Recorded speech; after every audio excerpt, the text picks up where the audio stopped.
BFM Business, Happy Boulot, le MAG. Le sujet sur la table. Aurélie Pasquier, vous allez nous expliquer ce que c'est qu'un ou une MadSkill. Eh bien, Lorraine, dans vos CV, vous aviez l'habitude de mettre votre passion pour le football dans une petite case sur le côté. Aujourd'hui, mettez-le plus en avant, ça pourrait être une vraie plus-value pour ceux qui cherchent à vous recruter. En effet, cette partie de votre vie privée prouve votre loyauté, votre sens du travail, votre persévérance. Des vrais MadSkills, des qualités, des talents particulièrement rares ou liés à un point remarquable, des compétences hors du commun que vous pourriez avoir acquises à travers des expériences de vie, des échecs, des réussites, des expériences d'entrepreneurs, des engagements associatifs ou encore des sports que vous pratiquez, des passions, des loisirs. C'est la définition que donne le cabinet Robert Half des MadSkills. Des qualités donc que les recruteurs recherchent de plus en plus, mais difficiles à définir. D'après un sondage réalisé auprès de nos auditeurs LinkedIn, les MadSkills qui auraient le plus la cote en entreprise pourrait être celle d'une directrice des affaires financières fan de crypto ou encore d'un développeur alpiniste. Dans les commentaires que vous nous avez laissés, on nous signale aussi un avocat rocker, un fondateur vigneron ou alors une salariée aînée d'une famille de 8 enfants. Et si ça aussi, c'était un MadSkills. Merci beaucoup Aurélie Pasquier. Maintenant, on va débattre de ce sujet des MadSkills avec nos 3 invités. Bonjour Paola Fabiani. Bonjour. Vous êtes la présidente de Wisecom. Avec vous, on va revenir sur une étude à laquelle vous avez contribué, une étude de la Chambre de commerce et d'industrie. On est également avec Camille Rodriguez. Bonjour Camille. Enchantée, bonjour. Camille, vous êtes cofondatrice d'une entreprise qui s'appelle Sensaterra. Vous êtes une ancienne sportive de haut niveau et également une mannequin. Avec vous, on va vivre, on va avoir le témoignage incarné de ce que c'est d'avoir des MadSkills. Et puis, un chasseur de tête avec nous pour compléter ce tour de table, c'est Michael Obadia. Bonjour Michael. Bonjour Lorraine. Vous êtes à la tête de l'entreprise Upward que vous avez fondée. Alors, vous avez entendu Aurélie nous donner le pouls de ce que c'est que ces MadSkills. Alors, je vais vous demander votre définition à vous et peut-être à vous, le chasseur de tête, à vous, l'expert RH, de ce que c'est un ou une MadSkills déjà. Comment on traduit en français, féminin ou masculin ? Je pense qu'on dit une MadSkill, mais je ne sais pas si l'Académie française s'est vraiment penchée sur la question, mais comme vous l'avez compris, c'est un anglicisme. Peut-être pour revenir un tout petit peu en arrière, dans notre métier de recruteur, nous, on nous demande souvent de recruter des candidats sur la base de 2 dimensions. Un, les hard skills, qui sont le socle de compétences métiers, à savoir, par exemple, pour un traducteur, les langues qu'il maîtrise, pour un informaticien, les langages dans lesquels il est capable de coder. Et on nous demande aussi de recruter des gens sur la base des soft skills, donc c'est tous les traits de caractère, la dimension liée à la personnalité. Et là vient s'ajouter en plus donc, la dimension de MadSkill qui rajoute un 3e angle. Et l'idée, c'est d'aller détecter, d'aller guetter chez les candidats des compétences en dehors, en général, du scope professionnel, qui dénotent chez eux une forme de singularité, un caractère exceptionnel. Et en l'occurrence, comme Lorraine le présentait, ça peut concerner différentes dimensions, que ce soit des activités intellectuelles, culturelles, sportives, un parcours de vie un peu plus cabossé. Et on va essayer de tirer dans ces expériences des choses qui vont permettre de mettre en avant les talents de l'individu. Un recrutement en 3D, est-ce que c'est comme ça, Paola, que vous définiriez également ce que c'est les MadSkills, ce que ça apporte à la dimension de recrutement en tant que chef d'entreprise? Alors, ça dépend ce qu'on met derrière 3D, mais effectivement, c'est d'aller au-delà de la simple fiche de poste, de la fiche technique, fonctionnelle, et de plutôt parler. Alors moi, j'aime bien l'appellation talent. Skills, talent, c'est finalement le talent en plus, à la différence de la compétence, ne se périme pas, il se bonifie. Et finalement, raisonner en 3D pour un recruteur, pour un chef d'entreprise par rapport à un poste, c'est projeter la personne au-delà de ses compétences, au-delà de son expérience et voir finalement les talents qu'elle peut apporter à l'entreprise. Alors Camille, vous allez être notre cobaye parce que vous êtes vous-même entrepreneur. À ce titre, vous avez aussi une parole de recruteur, mais vous êtes aussi ancienne sportive et mannequin. Est-ce que vous pourriez nous dire un peu personnellement ce que ça apporte à votre dimension à la fois d'ancienne recrutée et maintenant de recruteuse de posséder des MadSkills? Et puis d'abord, quels sont vos MadSkills du coup? C'est une très bonne question. Je pense que déjà, en tant qu'ancienne sportive de haut niveau, il y a des compétences qu'on développe, on cherche à aller plus loin. On aime le challenge, on se dépasse. Et du coup, c'est des choses que les recruteurs peuvent vraiment aller chercher. Après la partie mannequinat, je pense que surtout que j'ai commencé à travailler tôt et donc à connaître le milieu professionnel très tôt. Et voilà, Ça, c'est à la limite d'une hard skills aussi, d'une soft skills. Oui, Finalement. tout à fait, exactement. Je pense qu'après, quand j'ai été recrutée, donc j'ai travaillé quand même 2 ans en tant que salariée, la partie recruteur, apprécier ça, il faut savoir le mettre en avant. Donc un mat skiller, entre guillemets, ça peut faire peur à des recruteurs. Pour moi, ça a été le cas. Des personnes peuvent se méfier, se dire attention, il y a trop de choses différentes. Donc qu'est-ce qu'on va faire de ce talent, comme vous disiez?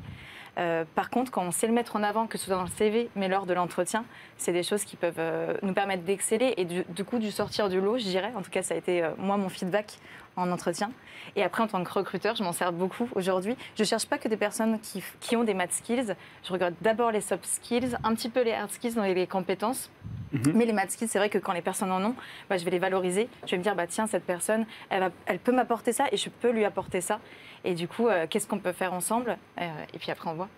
À vous entendre, j'ai le sentiment que le secteur RH, pour parler un petit peu largement, est un peu en train d'opérer une mue et d'étendre la notion de compétence à des choses peut-être plus larges, au-delà de ce qu'on considérait avant comme une compétence.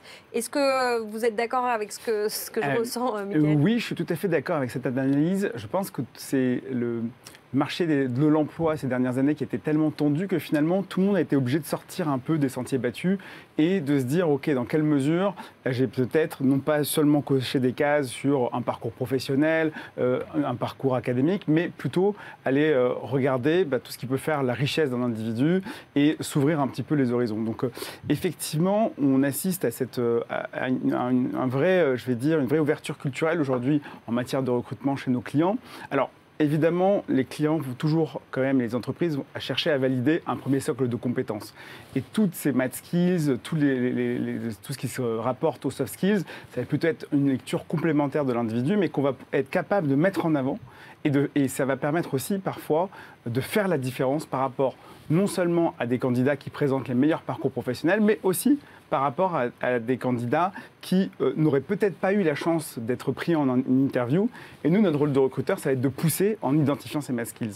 Et comme l'a dit Camille, l'important pour quelqu'un qui présente une math skill, c'est non seulement de le mettre en avant sur le CV, extrêmement important. Nous, on constate qu'il y a à peu près 50% des gens qui ont des math skills qui en parlent spontanément et qui le mettent réellement en avant sur un CV. Mettre réellement en avant sur un CV, c'est parler de ses accomplissements. C'est pas seulement mettre football quand on a été champion de France de football en académique. Voilà, donc c'est vraiment essayer d'expliquer dans quelle mesure on a eu l'occasion de performer dans une discipline. Et après, c'est comme elle disait, c'est savoir en parler qui fait la différence. C'est-à-dire qu'aujourd'hui, il y a une vraie chance sur le marché du recrutement.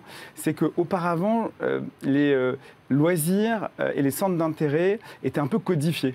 Pour bien passer en entretien, il fallait dire qu'on faisait du golf, de la voile, qu'on faisait du bénévolat. Jogging et par exemple alpinisme, c'est tendance aussi. Oui, voilà, il y a toujours des effets de mode. Mais si vous voulez, on avait l'impression que via les loisirs, il fallait faire chic, faire élégant, montrer une forme d'élection presque quasiment dans le choix de ces centres d'intérêt. Aujourd'hui, ce critère a complètement explosé. C'est-à-dire qu'on peut s'assumer tel qu'on est.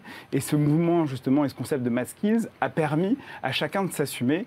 Et donc, résultat, on sent beaucoup plus d'ouverture. Et l'important, c'est pas tant la discipline dans laquelle on est compétent, mais plus de savoir expliquer, de savoir parler et de transmettre des émotions. Parce que c'est vraiment ça l'avantage quand on a une math skill, c'est d'être capable de capitaliser sur son originalité, ses émotions. Et pour rebondir, alors je vais m'opposer à vous pour le coup sur la partie vraiment recrutement. Moi aujourd'hui en tant que recruteur dans ma société Sensatera, on cherche des profils assez atypiques ou en tout cas qui ont envie d'être assez entrepreneurs et du coup de créer quelque chose avec nous parce qu'on est quand même une jeune société de 3 ans. Et je ne vais pas regarder la partie hard skills. Donc j'ai recruté des personnes qui étaient marathoniens, qui sont extrêmement forts en culture, etc. Et qui n'ont rien à voir avec leur domaine aujourd'hui de travail entre guillemets, mais ils performent, ils excellent dans ce qu'ils font, alors qu'ils ne savaient pas du tout ce qu'ils allaient faire avant. Donc ils n'avaient jamais fait par exemple de support client, de commercial. Aujourd'hui, c'est les meilleurs dans leur domaine parce qu'ils ont su l'apprendre. Et ça, c'est vraiment c'est top. Paola? Ouais, je pense qu'il y a 2 phénomènes pour rebondir sur ce que vous disiez tous les deux. Le premier phénomène aussi qui accélère, c'est que les compétences se périment beaucoup plus vite qu'avant. C'est-à-dire que historiquement, dans les années 80-90, on disait 10-20 ans pour les compétences. Maintenant, on dit 8 à 12 mois. Donc effectivement, ça transforme le marché d'une part. Ça ouvre aussi le potentiel. Les entreprises, nous, entrepreneurs, on a besoin de s'adapter très vite. Et puis, un autre phénomène aussi, c'est l'attractivité des talents. On a vu qu'il y a certains secteurs, alors moi, par exemple, chez Wisecom, centre d'appel, dans Paris, on a travaillé l'attractivité des talents pour faire venir des gens à un métier qui n'est pas du tout forcément valorisé, bien vu. Souvent, on a une image et on a voulu transformer ce métier pour justement montrer que ces personnes pouvaient être intéressées. Et pour ça, on va chercher quoi? On ne va pas chercher des personnes qui ont une expérience en centre d'appel. Ce n'est pas forcément le point principal. Ce qui va nous intéresser, c'est le talent relationnel, c'est le talent émotionnel, c'est un parcours dans le sport, c'est un parcours dans le théâtre, par exemple, parce que souvent, on peut être assimilé dans ça. C'est vraiment tous ces talents-là qui vont mettre en avant. Je pense que le deuxième point aussi, je vais rajouter par rapport à la perception côté employeur, c'est aussi, et comme le disait très justement Camille, c'est un peu de repenser nos modes de recrutement.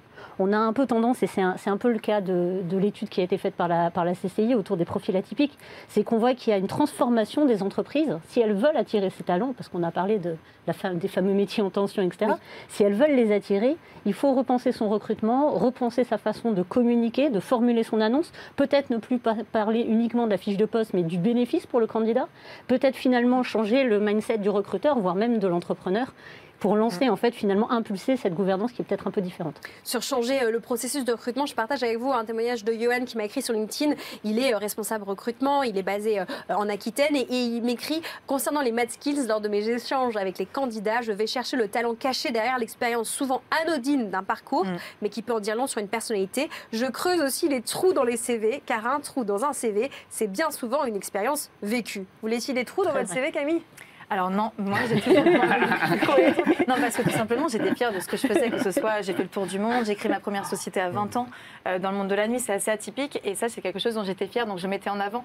Par contre, encore une fois, il faut savoir l'expliquer et un peu se justifier, mais non, pour le coup je les faisais bien sûr apparaître. Là, vous nous expliquez pourquoi c'était difficile pour les entreprises finalement de s'ouvrir au profil de math skills. Comment on fait pour identifier les candidats qui s'inventeraient des hobbies ou pour plaire à un recruteur ou pour sortir du lot? Alors là, on est sur un marché de candidats, donc c'est plus facile. Mais si le marché s'inversait et que voilà, il fallait de nouveau être dans une séduction plutôt côté candidat qu'entreprise, qu'est-ce que vous diriez? Alors, le marketing, on appelle ça le marketing candidat. Et effectivement, le recruteur doit savoir faire la part des choses. Le métier du recruteur, et je pense que Michael est bien placé pour en parler, il est en transformation totale. Donc il faut savoir à la fois à l'aide d'outils, mais pas que, détecter le vrai du faux, puis finalement détecter les talents, détecter les personnalités. Et moi, je trouve que l'expérience, mais pas au sens expérience par rapport au poste. Alors, il y a une petite stat quand même qui est importante. Je crois que 72% d'après l'étude des employeurs recrutent par rapport à une expérience passée. Donc, à un poste similaire. Moi, je pense qu'il faut... Ou sinon, par rapport à un diplôme à 40%. Donc, il faut sortir de ça. Et de l'autre côté, il faut aussi détecter celui qui s'invente. Peut-être une vie, mais est-ce que finalement... avoir typiquement dans des fonctions commerciales ou autres, savoir inventer n'est pas en soi un math skills. C'est dangereux. Qu'est-ce que notre chasseur de tête en pense? Moi, je vais apporter une toute petite précision sur les math skills. Je pense qu'effectivement, il faut savoir se réinventer en matière de processus de recrutement, mais il y a aussi des métiers techniques. Nous, quand on recrute chez Upward, on recrute aussi des postes en finance, par exemple, sur des postes de RH dans lesquels il y a une forme de technicité. Et donc, c'est vrai que on doit rester aussi sur parfois des recrutements par compétences et savoir par contre ouvrir ses horizons et en profiter via des candidats qui présentent des parcours un peu atypiques. Je vous donne un autre commentaire de Moundir qui m'a aussi écrit sur LinkedIn. Il est entrepreneur mais il est coach aussi et il me dit... c'est les personnes qui ont des math skills, on va dire des compétences folles, des profils atypiques, on dirait en français toujours mal traduit. On n'en veut pas en CDI, mais on les recherche en freelance, car justement atypique et couteau suisse, c'est bien pour dépanner ou solver une problématique de l'entreprise. C'est ce que vous observez quand vous placez vos clients dans des boîtes? Moi, je ne partage pas forcément ce constat, parce que j'ai l'impression que toutes les personnes qui ont une forme de math skill, cette expérience, cette compétence va vraiment être valorisée par l'employeur. J'ai l'impression qu'aujourd'hui, les recruteurs sont sensibles à cette dimension et j'ai pas l'impression qu'on va les forcément mettre dans une case.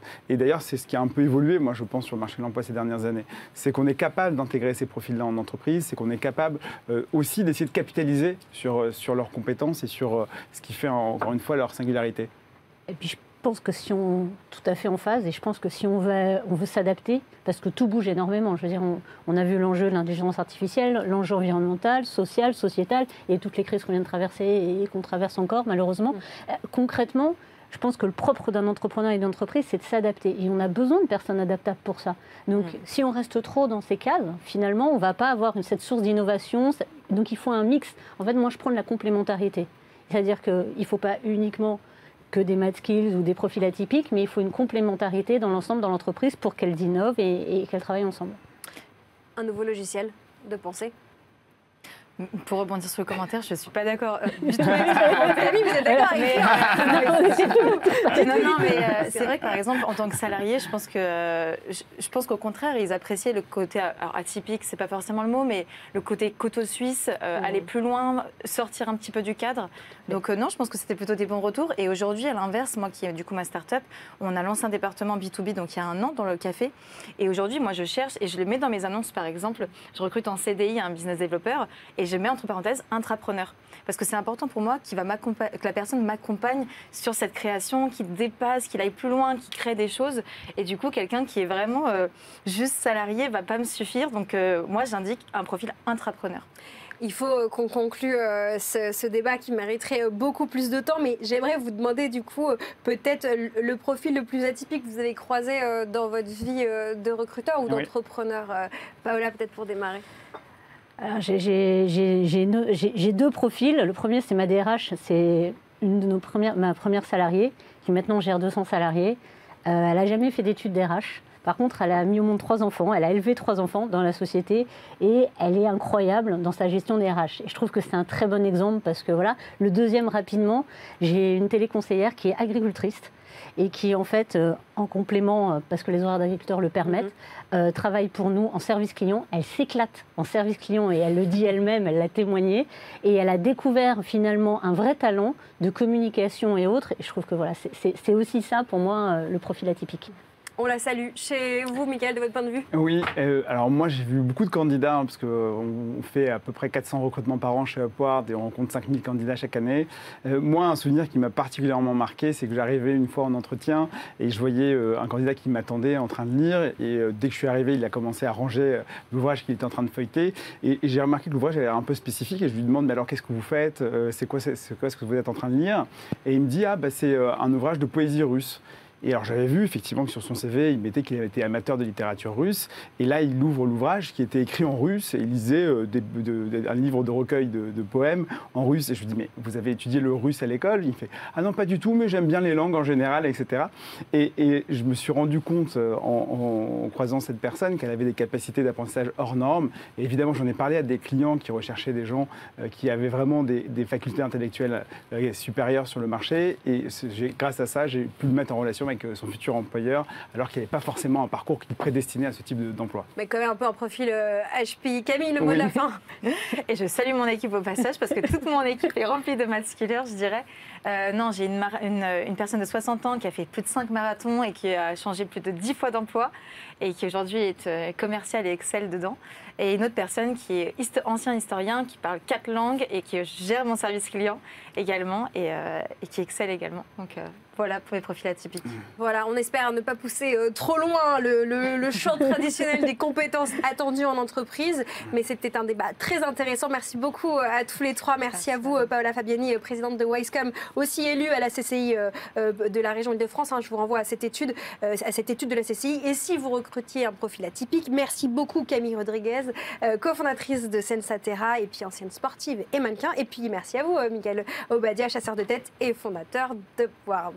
C'est la fin de cette émission. Merci à toute l'équipe pour sa préparation. C'est ma dernière pour de longues semaines. Je vous confie aux mains de Erwan Maurice et d'Aurélie Pasquier et toute l'équipe. Continuez à parler de vie bureau, à parler de Happy Boulot et puis continuez à consulter nos contenus en podcast ou en replay et puis aussi bien sûr en direct sur le site et l'application BFM Business. À très vite.